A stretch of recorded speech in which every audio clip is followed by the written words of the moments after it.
Si tu vas voir les phoques en baie de Somme, tu vas sûrement faire la même erreur que tout le monde, c'est-à-dire tu t'arrives, tu vois les phoques et puis tu repars. Et c'est dommage parce que tu vas louper plein de trucs hyper intéressants. Et dans cette vidéo, je vais te montrer tout ce que tu peux voir en plus des phoques en baie de Somme. Juste avant de commencer, si tu veux en savoir un petit peu plus sur le département de la Somme, notamment la baie de Somme, les phoques et tout ce qu'il faut visiter dans le coin et les hébergements, les bonnes astuces, etc., je t'ai prévu un guide complet et gratuit sur la Somme. Il est dispo dans la description, c'est le premier lien, tu cliques dessus, tu le télécharges et tu planifies au mieux tes vacances. Donc c'est parti maintenant. Le premier truc que tu peux voir au-delà des phoques, c'est la pointe du Hourdel. Déjà, c'est un lieu pour aller observer les phoques. C'est pour moi le meilleur spot pour observer les phoques. Et pourquoi ? C'est parce que la pointe du Hourdel, c'est là où tu peux voir le lever du soleil et le coucher du soleil. C'est absolument magnifique à voir.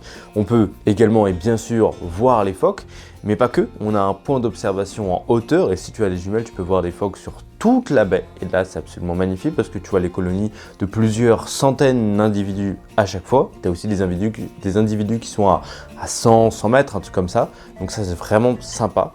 Nous, on a eu la chance de voir un moment, même une mère avec son petit qui était juste à côté de nous. Ça, c'était vraiment absolument magnifique à voir à la pointe du Hourdel. C'est aussi évidemment très accessible et il n'y a pas que les phoques, il y a toute la faune et la flore, les oiseaux, etc. Moi, je ne m'y connais absolument pas, mais en tout cas là-bas, tu vois tout.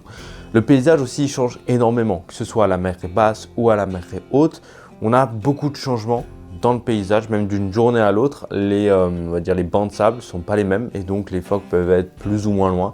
Ça, c'est super intéressant à voir. Ce que je pourrais te conseiller d'aller voir, sinon, c'est Holt, ou plutôt le Hâble de Holt. En gros, c'est la baie sauvage de là-bas. Déjà, Holt, c'est beau parce que du coup, il y a toutes les falaises et tout, c'est magnifique à voir. Mais du coup, c'est là où il y a aussi beaucoup d'animaux sauvages, que ce soit surtout les oiseaux finalement, les oiseaux migrateurs. Et du coup, si t'aimes bien les observer, tu as le parc du Marcanterre aussi pour observer les oiseaux. Mais à Holt, c'est en plus, tu allais faire la falaise et le tréport, ça peut être intéressant à faire. Évidemment, on a toutes les villes comme Saint-Valery-sur-Somme à faire, à visiter, à aller regarder. C'est une ville un petit peu médiévale, c'est un petit peu comme le Crotoy. Crotoy, c'est un petit peu plus une grosse ville, mais c'est sympa à visiter.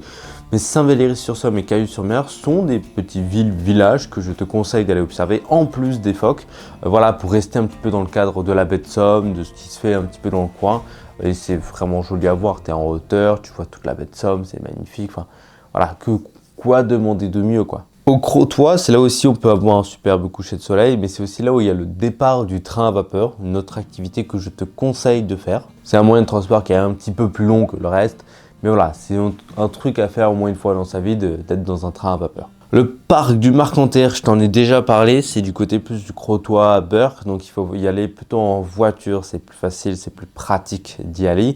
Là, c'est vraiment une réserve naturelle pour tout ce qui est les oiseaux migrateurs, donc si tu veux faire de l'observation avec jumelles ou appareil photo, c'est l'endroit où il faut aller pour les observer. On a évidemment les cigognes, les hérons, les oies sauvages et évidemment plein d'autres types d'animaux dont je ne saurais pas te dire, mais là-bas il y a plein de petits observatoires avec du coup des informations, des indications. Tu peux même y aller avec un guide, ça peut être plus intéressant si tu es vraiment un fan et que tu as vraiment envie de tout comprendre.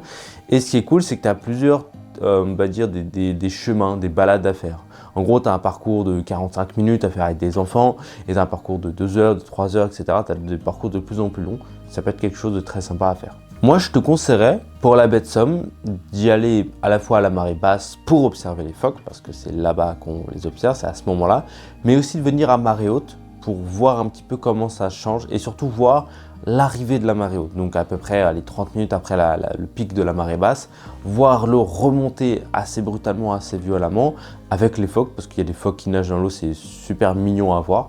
C'est un truc à voir à la pointe du Hourdel. Donc voilà pour cette vidéo. Si ça t'a plu, que tu as envie d'en savoir plus sur la Somme ou plus particulièrement la baie de Somme, je te laisse un guide complet et gratuit dans la description. C'est un guide avec tous les lieux que tu dois visiter, ce que tu dois voir, comment bien préparer ton voyage, les logements dans lesquels on a été, enfin bref, tous les trucs que tu dois savoir pour bien préparer ton voyage et passer de super vacances. C'est dispo dans la description, c'est complètement gratuit. Donc nous on se retrouve tout de suite de l'autre côté. Abonne-toi à la chaîne si ça t'a plu, si tu veux suivre notre aventure dans les voyages et d'autres conseils là-dessus.